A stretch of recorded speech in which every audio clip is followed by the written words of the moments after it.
शिवशक्त्या युक्तो यदि भवति शक्तः प्रभवितुं न चेदेवं देवो न खलु कुशलः स्पन्दितुमपि। अतस्त्वाम् आराध्यां हरिहरविरिञ्चाद्दिभिरपि प्रणन्तुं स्तोतुं वा कथमकृतपुण्यः प्रभवति। तनीयां सम्पांसुं तव चरणपङ्केरुहभवं विरिञ्चिः सञ्चिन्वन् विरचयति लोकानविकलम्। वहत्येनं शौरिः कथमपि सहस्रेण शिरसां हरः संक्षुद्यैनं भजति भसितोद्धूलनविधिम्।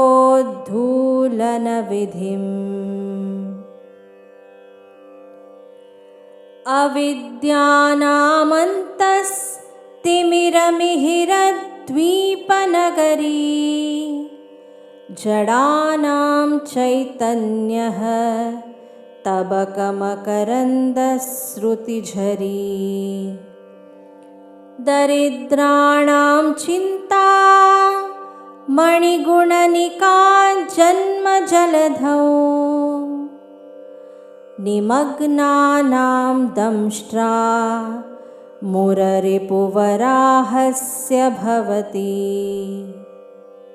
त्वदन्यः पाणिभ्याम् अभयवरदो दैवतगणः त्वमेका नैवासि प्रकटितवराभीत्यभिनया। भयात् त्रातुं दातुं फलमपि च वाञ्छासमधिकम् शरण्ये लोकानां तव हि चरणावेव निपुणौ। हरिस्त्वामाराध्य प्रणतजनसौभाग्यजननीं पुरा नारी भूत्वा पुररिपुमपि क्षोभमनयत्। स्मरोऽपि त्वां नत्वा रतिनयनलेह्येन वपुषा मुनीनामप्यन्तः प्रभवति हि मोहाय महताम्। धनुः पौष्पं मौर्वी मधुकरमयी पञ्चविशिखाः वसन्तः सामन्तो मलयमरुदायो धनरथः।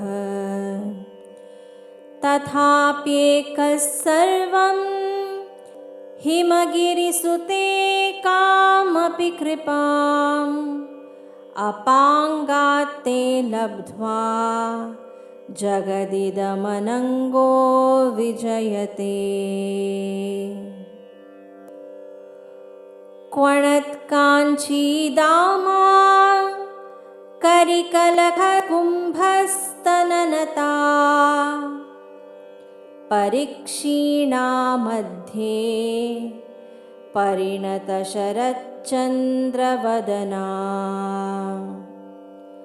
धनुर्बाणान् पाशं सृणिमपि दधाना करतलैः पुरस्तादास्तां नः पुरमथितुराहो पुरुषिका।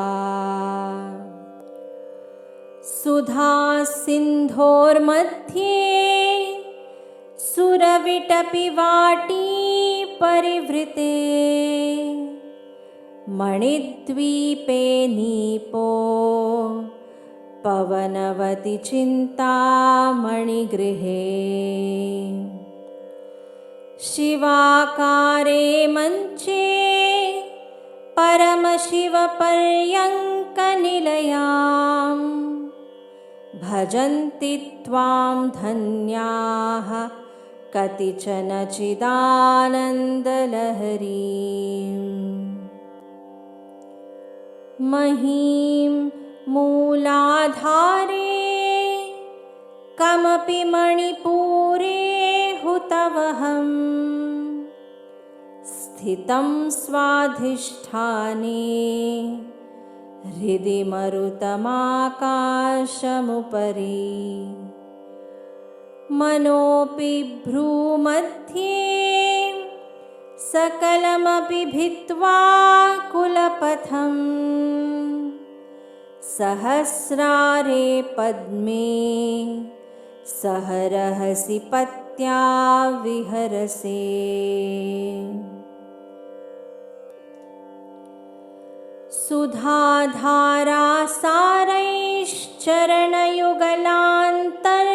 सुधाधारासारैश्चरणयुगलान्तर्विगलितैः प्रपञ्चं सिञ्चन्ति पुनरपि रसाम्नायमहसः अवाप्य स्वां भूमिं भुजगनिभमध्युष्टवलयं स्वमात्मानं कृत्वा स्वपिशिकुलकुण्डे कुहरिणी चतुर्भिः श्रीकण्ठैः शिवयुवतिभिः पञ्चभिरपि प्रभिन्नाभिः शम्भोर्नवभिरपि मूलप्रकृतिभिः चतुश्चत्वारिंशद् वसुदलकलाश्रत्रिवलय त्रिरेखाभिः सार्धं तव शरणकोणाः परिणताः त्वदीयं सौन्दर्यं तुहिनगिरिकन्ये तुलयितुं कवीन्द्राः कल्पन्ते कथमपि विरिञ्चि प्रभृतयः यदा लोकौत्सुक्याद् अमरललना यान्ति मनसा तपोभिर्दुष्प्रापाम् अपि गिरिशसायुज्यपदवीम्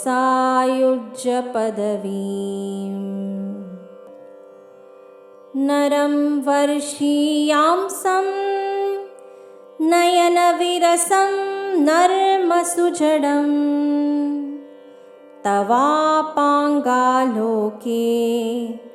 पतितमनुधावन्ति शतशः गलद्वेणीबन्धाः कुचकलशविस्रस्तसिचया हठात् त्रुट्यत्काञ्च्यो विगलितदुकूला युवतयः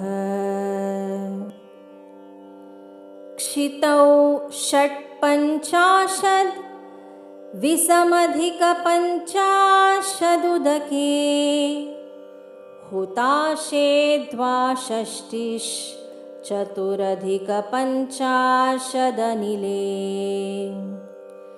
दिवि 230 मनसि च 64 ये मयूखास्तैषामप्युपरि तव पादाम्बुजयुगम् शरज्योत्स्ना शुद्धां शशियुतजटाजूटमकुटां वरत्रासत्राण स्फटिकघटिका पुस्तककरां सकृन्नत्वा नत्वा कथमिव सतां सन्निदधते मधुक्षीरद्राक्षा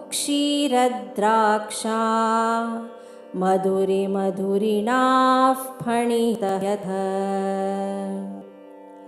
कवीन्द्राणां चेतः कमलवनबालातपरुचिं भजन्ते ये सन्तः कतिचिदरुणामेव भवतीम् विरिञ्चि प्रेयस्यास्तरुणतरशृङ्गारलहरी गभीराभिर्वाग्भिर्विदधति सतां रञ्जनममी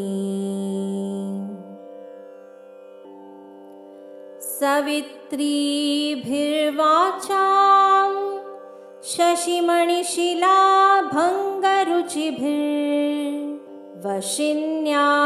शशिमणिशिलाभङ्गरुचिभिर्वशिन्यादाभिस्त्वां सह जननि सञ्चिन्तयति यः सकर्ता काव्यानां भवति महतां भङ्गिरुचिभिर्वचोभिर्वाग्देवी वदनकमलामोदमधुरैः तनुच्छायाभिस्ते तरुणतरणी श्रीसरणिभिर्दिवं सर्वामुर्वीम् अरुणिमनिमग्नां स्मरति यः भवन्त्यस्य त्रस्यद्वनहरिणशालीननयनाः सहोर्वश्यावश्याः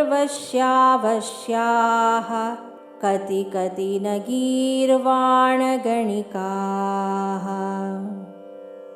मुखं बिन्दुं कृत्वा कुचयुगमधस्तस्य तदधो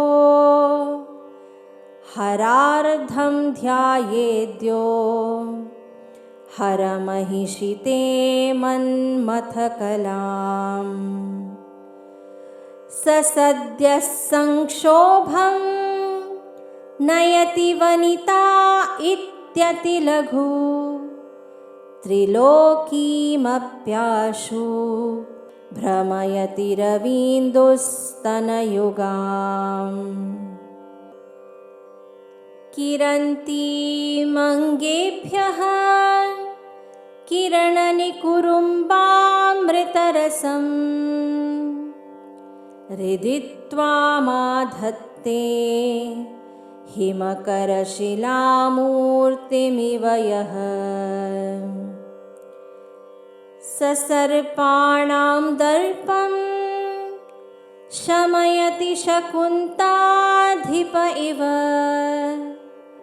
ज्वरप्लुष्टान् दृष्ट्या सुखयति सुधाधारसिरया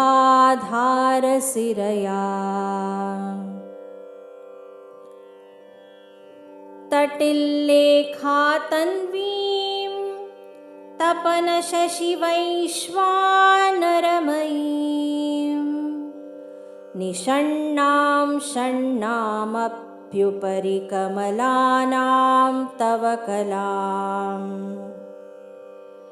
महापद्माटव्यां मृदितमलमायेन मनसा महान्तः पश्यन्तो दधति परमाह्लादलहरीं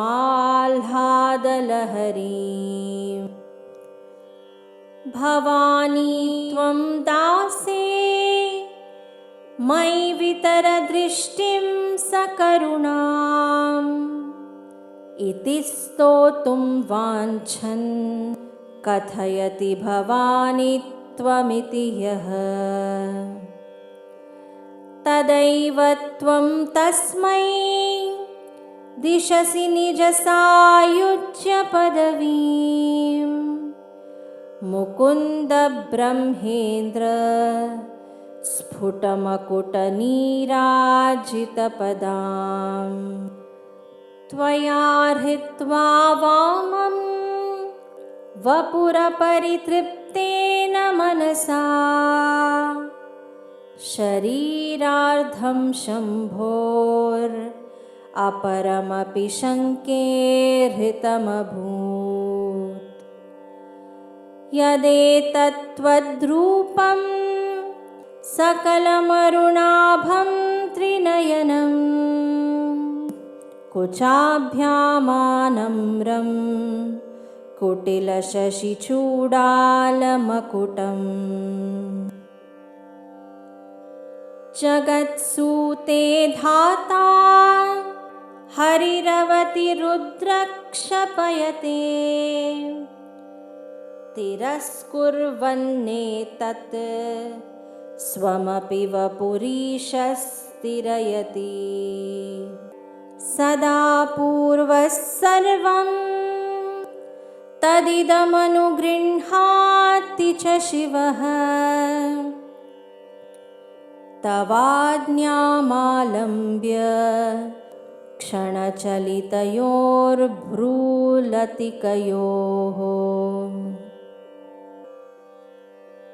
त्रयाणां देवानां त्रिगुणजनितानां तव शिवे भवेत् पूजा पूजा तव चरणयोर्या विरचिता तथा हि त्वत्पादोद्वहनमणिपीठस्य निकटे स्थिता ह्येते शश्वन् मुकुलितकरोत्तंसमकुटाः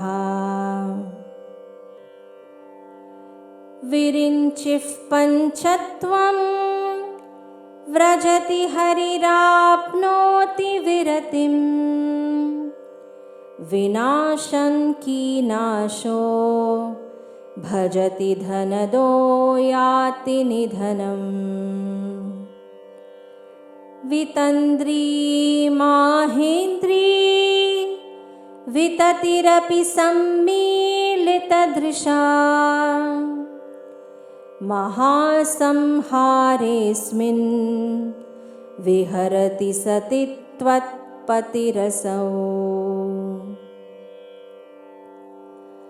जपो जल्पशिल्पं सकलमपि मुद्रा विरचना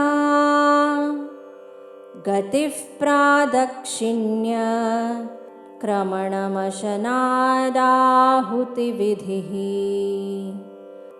प्रणामः संवेशः सुखमखिलमात्मार्पणदृशा सपर्यापर्यायः तव भवतु यन्मे विलसितम् सुधामप्यास्वाद्य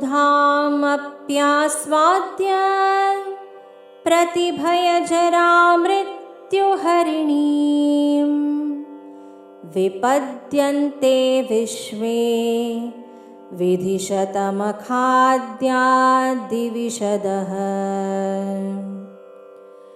करालं यत्क्ष्वेलं कबलितवतः कालकलना न शम्भोस्तन्मूलं तव जननि ताटङ्कमहिमा किरीटं वैरिञ्चन् परिहरपुरः कैटभभिदः कठोरे कोटीरे स्खलसि जहि जम्भारिमकुटम् प्रणम्रेष्वेतेषु प्रसभमुपयातस्य भवनम् भवस्याभ्युत्थाने तव परिजनोक्तिर्विजयते स्वदेहोद्भूताभिर्घ्रिणीभिर्विचित्रैः घृणिभिरणिमाद्याभिरभितो निषेव्ये नित्ये त्वाम् अहमिति सदा भावयति यः किमाश्चर्यं तस्य त्रिनयनसमृद्धिं त्रिणयतो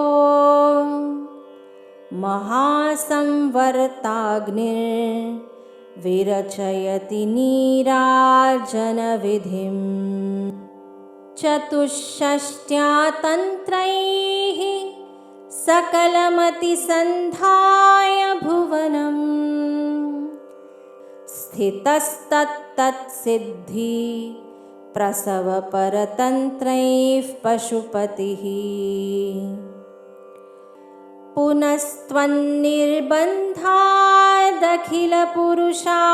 पुनस्त्वन्निर्बन्धादखिलपुरुषार्थैकघटना स्वतन्त्रं ते तन्त्रं क्षितितलमवातीतरदिदम् शिवशक्तिकामः क्षितिरथरविशीतकिरणः स्मरोऽहं सशक्रस्तदनु च परामारहरयः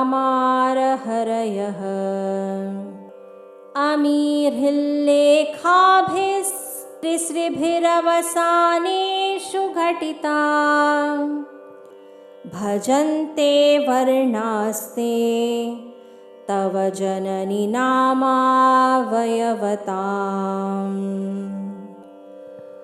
स्मरं योनिं लक्ष्मीं त्रितयमिदमादौ तव मनोर्निधायैके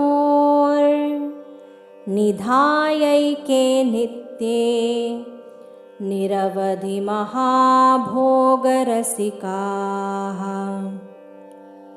भजन्ति त्वां चिन्तामणिगुणनिबद्धाक्षवलयाः शिवाग्नौ जुह्वन्तः सुरभिघृतधाराहुतिशतैः शरीरं त्वं शम्भोः शशिमिहिरवक्षोरुहयुगम् तवात्मानं मन्ये भगवति नवात्मानमनघम् अतः शेषशेषीत्ययमुभयसाधारणतया स्थितः सम्बन्धो वां समरसपरानन्दपरयोः मनस्त्वं व्योमस्त्वं मरुदसि मरुत्सारथिरसि त्वमापस्त्वं भूमिः त्वयि परिणतायां नहि परम्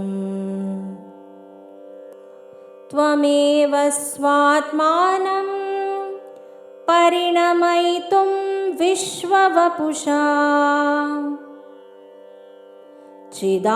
चिदानन्दाकारं शिवयुवतिभावेन बिभृशे त्वयाज्ञाश्चक्रस्थं तपनशशिकोटिद्युतिधरं परं शम्भुं वन्दे परिमिलितपार्श्वं परचिता यमाराध्यन् भक्त्या रविशशिशुचीनाम् अविषये निरालोके लोके निवसति हि भालोकभुवने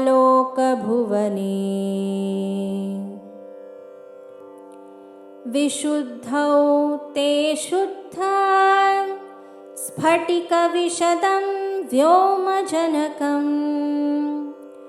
शिवं सेवे देवीम् अपि शिवसमानव्यवसिताम् ययोः कान्त्यायान्त्याः शशिकिरणसारूप्यसरणेः विधूतान्तर्ध्वान्ता विलसति चकोरीव जगति।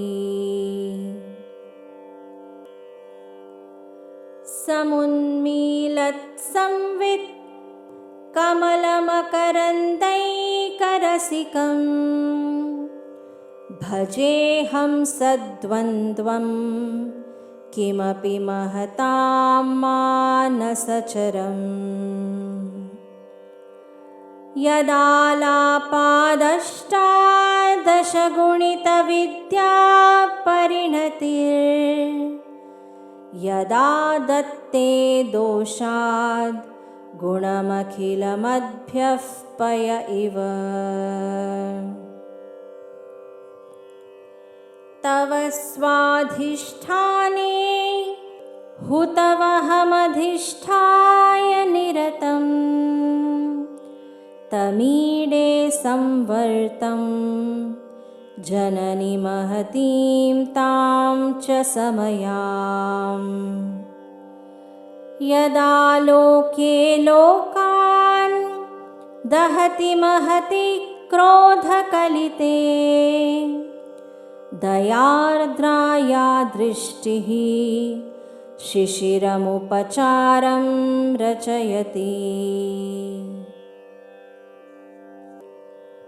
तटित्वन्तं शक्त्या तिमिरपरिपन्थी स्फुरणया स्फुरन्नानारत्ना भरणपरिणद्धेन्द्रधनुषम्। तव श्यामं मेघं कमपि मणिपूरैकशरणम् निषेवे वर्षन्तं हरमिहिरतप्तं त्रिभुवनम्। तवाधारे मूले सहसमयया लास्यपरया नवात्मानं मन्ये नवरसमहाताण्डवनटम्। उभाभ्यामेताभ्याम् उदयविधिमुद्दिश्य दयया सनाथाभ्यां जज्ञे जनकजननीमज्जगदिदम्। सनाथाभ्यां जज्ञे जनकजननीमज्जगदिदम्।